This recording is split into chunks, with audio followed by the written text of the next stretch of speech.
If your calendar isn't full, you don't have a traffic problem, you have a system problem. Hey, I'm Brett from Queen City Growth, and I built a business and generated over 10,000 leads. And now I'm helping other businesses turn cold clicks into book revenue using the same simple automation-driven funnels that I found successful in my business.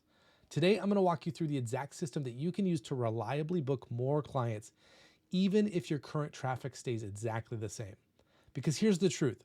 Most businesses think they need more eyeballs, but more traffic just amplifies what's broken in your process. If your website, your follow-up, or your offer isn't aligned, you'll keep getting ghosted. So in this video, I'm gonna take you inside the actual booking engine that I install for clients. I'll show you the flowchart, the funnel, the automations, and the psychology behind why it works, and how you can apply it to your business today. So let's jump onto the whiteboard and I'll map the entire booking system starting from the very first click. So what you see on the screen now is a typical customer journey. We call this a funnel. It's a funnel that I come across often in service businesses. So we're talking home service businesses, we're talking professional service businesses. So think high ticket service businesses. This is what they're doing. At the very top, we've got traffic sources. So this could be traffic, eyeballs, people clicking around, coming from any given source out there. What we find is that when we drive traffic directly from these sources like Google Maps, ads, Facebook ads, content, directly to our website and pitch them our cold service or ask them to contact us through a contact us form, we get somewhere between 1% to 2% conversion rate on that traffic. Otherwise said, 99% of the people who visit your website, they're looking at you. They took the effort to go click on something and look at your website. 99% of them are leaving your website without making any action towards moving towards you. That's an issue. That's not good. So my first question for you is, are you tracking this metric weekly? The reason I ask is because this is the single most sensitive metric when it comes to you growing your business through online traffic. Let me say that again. This one metric, how many people visit your website and then take an action on your website, give you their information, become a lead. It's the single most important metric that will drive your success in your business through digital marketing. We're gonna come back to exactly how you can fix this, but let's keep moving on into the second biggest issue that we see when we evaluate service businesses and the funnels that they have. So most service businesses will have a contact us form. The potential lead will enter their information and become a lead. It will trigger usually into your email inbox an email that says you have a lead. Now, be honest with me. How many of those leads do you contact within 5 minutes? We're talking a text back, a call back, an email back. Because what we find is that leads that are contacted within 5 minutes have a 100 times higher conversion rate than those that are contacted even within 30 minutes. So think about it from a buyer perspective. They're shopping around. They want a new roof, let's pretend. They're gonna shop around for a couple different roofing contractors. And maybe they're on Google Maps and they see a few that have 4.5 stars, 4.2 stars, 4.8 stars, a mix of ratings, pretty good pictures, profiles look generally the same. They're gonna go through and inquire of each one of those. If you do not contact them back within 5 minutes, you're gonna miss out on the lead. If you don't contact them back within 30 minutes, you're definitely gonna miss out on the lead. And more often than not, what we see is if that lead comes in on a Friday evening, you're with your family, you didn't check your phone, you put it down for the night, next morning you finally see it, you've completely lost that lead entirely. So we're gonna talk about how to fix that, but let's talk first about the math behind this, because I think this is maybe the most eye-opening piece for me and for some of the clients that I work with. So let's talk about customer acquisition cost, or CAC, and let's talk about exactly how much money you're spending to acquire a customer, because that's important. So a normal CAC, or customer acquisition cost, is about $1,500. Certain local services, especially if you're very local, can be a lot lower. Other higher ticket services, like maybe financial services, might be a little bit higher, but generally 1,500 is normal. So just kind of log that number in your brain as we go through this math. And this math is modeled after a business that I'm currently working with on fixing their funnel and their entire customer journey. So they're spending money on Google Ads, but for this hypothetical example, let's pretend they're spending $3,000 a month on Google Ads. And let's say this hypothetical company is getting $15 per click on each of those Google Ads. That's pretty normal on a local service, which means they're getting about 200 clicks on a monthly basis. Pretty good. However, if they're only converting 1% of them, which is what we're finding, they're only getting 2 leads to contact them. So, and if we trace that out and we say, hey, of those 2 leads they get every month, they're only really contacting maybe one of them within 5 minutes. And if you kind of zoom out and you do this over maybe a full year, they're only closing 10% of those leads. If you think about how fast they're contacting them, getting them on the phone, maybe doing an in-home appointment, all that kind of stuff, and actually finally selling them, we're talking about a CAC, a customer acquisition cost of $15,000. Now, here's my question to you. If your average ticket value of a customer is, or your lifetime value of that customer is less than $15,000, you're losing money on those ads. You should actually just shut off the ads or scale them back or do something different. Now, there's an alternative here. Let's talk about fixing the funnel. What does fixing the funnel mean? What does it look like? And what does it do for you, more importantly? So let's talk about the 2 main fixes that we do that I propose that you should do for your service business, if any of this is ringing true. So what you see on the funnel in front of you is something that looks very, very similar with a couple small enhancements. So the first thing that we want to do is do better opt-ins. So we got to think about our traffic in 3 different ways. So there's 3 different kinds of customers that are coming to us. There's hot traffic, there's warm traffic, and there's cold traffic. So your hot traffic is looking to book a call instantly on your calendar. So let's use a flooring business, which is a business I'm working with now. Hot traffic wants to literally just book a consultation, an in-home consultation with you tomorrow, where you're going to drive out and you're going to go sell them floors. You're going to give them a quote, or you're going to they're ready to go. They want this. They're pre-sold in their head. They know they want you or somebody else, and they're reaching out to you. You want to give them a way to instantly book directly on your calendar as soon as possible. So that's hot traffic. Warm traffic, these are people that are maybe shopping. They're maybe mentally there. They kind of want to be sold. They're not really sure. Or maybe it's an industry where they're not totally sure exactly what the right way to go forward is. So for me, that'd be like HVAC. I don't know a lot about HVAC, and I kind of need somebody smart out here to come tell me. Or maybe my fireplace that is apparently not usable right now. I need somebody to come out and tell me, what are my options? So I'm warm traffic there. I'm not hot. I'm not ready to buy. I need to be sold a little bit, but I think I want to do it because I want my fireplace to work. So for somebody like that, you want to have a way for them to apply to work with you. Maybe you're a CPA or tax advisor, something like that. You want to give them a chance to apply to work with you. You want to get some information from them, but not necessarily push them to sell. Or maybe you've got a newsletter. Maybe you're a design business and you've got a newsletter that they can learn a little bit more about you and kind of get indoctrinated into your world, kind of see how you think, see if they align with you. Or a free quote is another great idea, right? They're submitting their information, but they're not ready for you to come out to the house yet to look at things. They just want a quote, a general quote about roughly what they can expect. They're inviting you to give them information about you, your business, how reputable you are. They're looking for reasons to trust you or not trust you. This warm traffic is absolutely critical to get right. And then your cold traffic, they're really not ready to buy. They might be slightly interested. They might be problem aware. They might know they have a problem, but they really don't. They're not interested in a solution. Or they might want to be educated in a much larger way than the warm traffic. So for them, you're going to want to generate some sort of a lead magnet.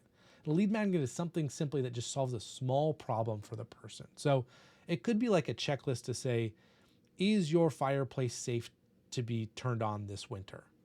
And you give them a checklist of things that they should think about. And if they can't answer yes, then it leads them to book a call with you or apply or get a free quote. It moves them into the next stage. But a lead magnet is a way to solve a really small problem without really them having to commit too much. So that's how we are going to achieve in a lot of cases, more than 10%, but I'll say a minimum of a 10% conversion rate when we're pushing traffic directly to one of these 3 options. And oftentimes we've got all 3 options within a business based on the kind of traffic that they are. And our ability to segment that traffic and identify who they are and push them down the right path is critical. So think about this. As I'm working with this flooring business, we've got a question in there that says, how soon are you ready to have your floors installed or refinished? 2 weeks, 3 months, or I'm just looking. That's a very clear segmentation between hot traffic and warm traffic, right? Cold traffic doesn't usually look at flooring. So it's really hot and warm traffic that we're working with this flooring business. So we're giving them options. We're saying, hey, you can give us your information, or you can then proceed to booking an actual in-home consultation on the back end. So that really is helping us segment whether or not they're warm or hot traffic. Every business is unique, and the way that you handle that is actually really important in order to boost this conversion rate. So every eyeball that comes to your website or your new landing page, you want to be able to capture them in the right way. Second biggest thing that we can do is better follow-up. So I mentioned if you're not contacting your leads within 5 minutes of them contacting you, you're missing out. So here's a couple of things that you can think about that are actually going to generate far more responsiveness from those leads and get them far more inclined to trust you and become a paying customer. So a simple one is like a missed call text back. So if you're a phone-based business or you're heavy on your phone, you like to use your phone, there's these really simple automations that can be set up where if somebody calls you and it goes to voicemail, there's instantly an automation that's triggered via email or text that goes to them and says, hey, sorry, I'm busy. I'm either with another client or I'm away from my phone. What's going on? Or, hey, here's a link to book a call. If this is urgent, you want to book a call. There's things you can do within that automation to present them the right next step. So that way they feel like you've engaged. So instead of losing the lead completely, because potential leads aren't leaving voicemails, they're just calling on to the next person. But if you can text them immediately before they move on to the next person, they might just text you back, or they might just book a call from the link that you sent them in that automated text message. So if you're face to face with another client, you're not sweating about your phone ringing in your pocket. You can simply just be present and then just know that the automations are working for you. Similarly, there's autoresponders via email and SMS. So just like I was talking about, there's those automated text messages you can do. There's when somebody presents their lead information and then becomes a lead from you, they fill out your form, they grab your lead magnet, they apply for a free quote. There's autoresponders that automatically email them, whether it be a quote sheet or just emails them and says, hey, thanks for joining the party. We're going to get back to you as soon as we can. Here's a couple of videos you can watch about our services. Here's a couple of our guarantees. Here's a couple of happy customers. So you can do a lot of really cool stuff, and you can drip these emails and these text messages over time. It could be days, it could be weeks, which leads me to my next idea, which is automated email nurture. So for more, I'll call it professional service businesses, this is critical, right? Because people are trying to figure out if they trust you. The best way to get somebody to trust you is if you can teach them. If you become the educator, you become the advisor for them in their journey. So let's pretend you're a financial advisor. Somebody reaches out to you, they apply, they're not really sure. Your ability to systematically teach them more and more about you, the business, what to look out for. And you can do that, maybe sending one email a day over the next 7 days that progressively get more and more salesy over time because you're earning the right to sell to them. So maybe the first couple of days are pure introduction. Hey, thanks for coming into our world. Here's a few of our most read blog articles. Check them out. And then the next one is like, here's a happy client testimonial. Here's another customer that came to us that had a big old mess on their hands and we fixed it for them. And then the last couple is like, hey, we do this 30-minute free consultation. How about you book a call? Here's the link to book a call. So these automated email nurturing sequences can be designed to slowly walk a potential customer to becoming a very warm and interested customer. And so by the time they get on the phone with you, they're ready to say yes. They're pre-sold by the time they get on the call. We can typically see a conversion rate of those customers go from what I showed before, which is like 5%, up to about a 30%, right? Because they're pre-sold. They're getting on the phone. They already know that they want to work with you. They're ready. They've got their wallet out. They know how much it costs, all that kind of stuff. So let's take the same ROI calculator on this version. So the same $3,000 a month on Google Ads, $15 per click, equates to 200 clicks per month. But because we've got a much higher conversion rate, a 10% conversion rate, we're going to get 20 leads instead of 2 leads. So 10 times the number of leads at zero more effort. We're just funneling people in a better way. And then on top of that, let's say we get a 20 to 30% conversion rate. We're talking about a $750 to $500 customer acquisition cost. So depending on your business, depending on the circumstances, we went from a $15,000 customer acquisition cost, well above average, not even ROI positive, down to something that was like a $300 to $750 CAC. Let's call that below average. So in a positive way, that's the kind of change that we can make with digital marketing, with smart digital marketing. So that's step 2. Now let's talk about step 3, which is designing a better offer. So this is interesting to talk about because you might be thinking, Well, what's an offer? What my offer is my service, right? If I do tax advising, well, tax advising is my offer. It's not really true. There's a lot of really great influencers that are on YouTube, Instagram, whatever social media channel you're on, that are coming out with great educational content to talk about what is an offer. And now this has been around for a while, but it's becoming very popular in the more recent history, which is great for us because we can learn from them and we can apply it to our business. So great offer components contain usually the following. You're going to offer the dream outcome, not just a service, but a dream outcome, something that actually solves a very specific problem that they feel today. This requires you to get inside your customer's head. And you know this because you take sales calls. You know this because you're in front of customers all the time. They're telling you what their dream outcome is, right? If you're selling flooring, they say, well, I don't want to refinish because I got to move my furniture and it's going to make such a mess. Okay, well, the dream outcome is not just that they have new floors that they love. That's a great dream outcome. The dream outcome is that they have great floors that they love. They didn't have to lift a finger. It all got done for them. Don't even worry about it. It's the little nooks and crannies around your service that become a dream outcome for somebody. Usually customers want things fast, right? Fast can make up for a lot of issues. So if you do something fast, if it's good quality and fast, people will often pay more for that. Think about the amount of effort or sacrifice that they have to endure during the process. So I talked about the flooring example. That probably falls within this. Is like, well, if everything's gonna be dusty and I gotta move my furniture and I gotta cover my furniture. No. We do all that for you. Well, okay, well, there's a weight lifted off. They're willing to pay more for that. And risk reversal. Hey, if you're not happy with your flooring color, we'll restain it. We'll come out there, we'll restain it one time if you're not happy. So there's risk reversal there. And we could talk about conditions of that, but like generally that's a really good offer right there. So think about your service that you're offering. Think about creating it and packaging it up into something. So here's an example of a tax firm that I've been working with recently that we introduced a 90-day tax optimization sprint for them. So it's a $10,000 price, which is a lot. But the customer doesn't pay if they don't find the tax savings. So think about that. You're asking for $10,000, but you're saying, hey, look, you're not going to pay a single dollar over what we don't save you. So you can sign up for us. It's 90 days and it's done before tax filings are due. And it's $10,000 and it's all yours.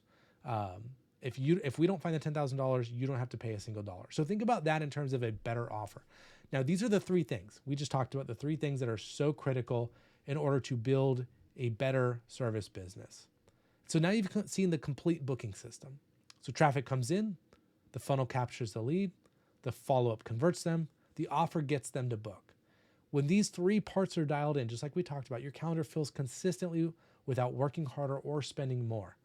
So if you want me to build this entire system for your business, the funnel, the automations, the booking engine, there's a link below to book a strategy call. I'll walk you through what this would look like specifically for your business. All right, let's go win some clients. See you in the next one.